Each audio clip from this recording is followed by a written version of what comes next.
آج اس وقت جو ہمارے ملک ہندوستان کی جو کنڈیشن ہے، جو پوزیشن ہے، آپ کے سامنے ہے۔ وندے ماترم کو لے کر کتنا زیادہ شور شرابہ کیا جا رہا ہے کہ وندے ماترم کو پڑھنا ہے، وندے ماترم ہر مدرسوں اور ہر اسکولوں میں یہ باقاعدہ قانون اس کا پاس ہو جائے گا اور یہ ہر جگہ پڑھا جائے گا۔ لیکن مسلمان چونکہ بیدار ہو چکا ہے، مسلمان جانتا ہے کہ یہ وندے ماترم، یہ جو گیت ہے، یہ جو ترانہ ہے، اس کے اندر شرک کے الفاظ بھرے پڑے ہیں، تو مسلمان کیسے گا سکتا ہے یہ ترانہ؟ آپ کو کتنا بھی مجبور کریں، لیکن ایک مسلمان اگر اس کے دل کے اندر اللہ کی محبت ہے، رسول اکرم صلی اللہ علیہ وسلم کی محبت ہے، تو کبھی بھی وہ وندے ماترم پڑھنے کے لیے تیار نہیں ہو سکتا ہے۔ اس لیے عزیزوں، میری آپ سے درخواست یہ ہے کہ آپ کے بچے بھی مدرسوں میں جاتے ہوں گے، اسکول کالج میں جاتے ہوں گے، اسکول میں چونکہ ہر طرح کے ماسٹر بھی ہوتے ہیں، غیر بھی ہوتے ہیں، مسلم بھی ہوتے ہیں، چونکہ وہ قانون جو کہتا ہے اسی کے مطابق وہ لوگ عمل بھی کرتے ہیں اسکول والے، اس لیے آپ اپنے بچوں کے اوپر خاص نگاہ رکھیں۔ ان کو مجبور کیا جائے گا وندے ماترم پڑھنے پر،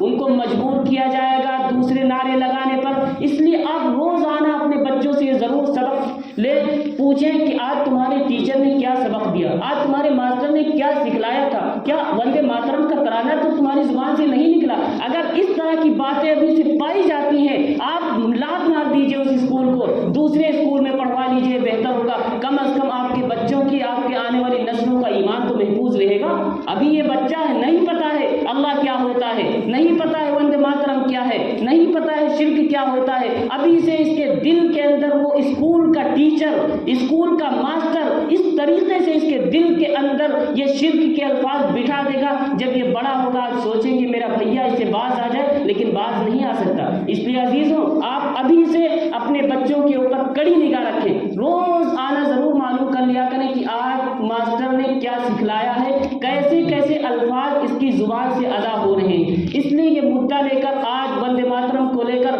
بڑا شور کیا جا رہا ہے کہ اس قانون پاس ہو جائے گا اور یہ قومی ترانہ ہے، چونکہ اس ترانے کے اندر ہندوستان کی سرزمین کو، بھارت کی سرزمین کو ایک دیوی کی شکل تشبیہ دی گئی ہے، گویا کہ اس کے لیے وہ تمام صفات ثابت کر دی گئی ہیں جو صرف ایک اللہ کی صفات ہوتی ہیں۔ جیسا کہ غیر لوگ کبھی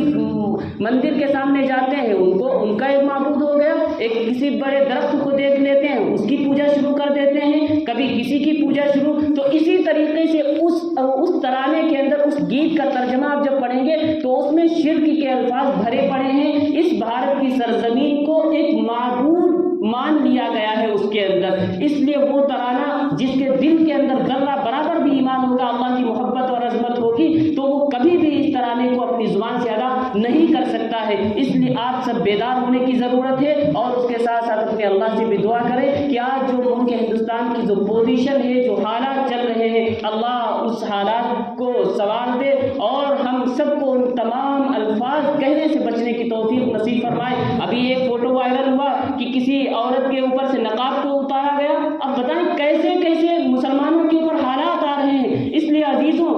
ہم سب اپنے اللہ کو سب سے پہلے راضی کریں، اللہ سے ہم کہہ سکتے ہیں، دعا کر سکتے ہیں، اس کے علاوہ تو ہماری بس میں کچھ ہے ہی نہیں، بس ہم خوب دعائیں کریں کہ اللہ یہ جو مسلمانوں کو آج دن دیکھنے پڑ رہے ہیں، کبھی وندے ماترم کے لیے مجبور کیا جا رہا ہے، کبھی ان کی نقاب کو اتارا جا رہا ہے، کبھی ان سے جے شری رام کا نعرہ لگوایا جا رہا ہے، اے اللہ یقیناً غلطی اور کوتاہی ہماری ہی ہے، اس لیے آپ خوب زیادہ دعائیں کریں، اللہ ہم سب کے معاملات کو آسان فرمائے اور ہندوستان کے جو سنگین حالات چل رہے ہیں اس سے ہم سب کو چھٹکارا نصیب فرمائے، آمین۔ وآخر دعوانا ان الحمد للہ رب العالمین۔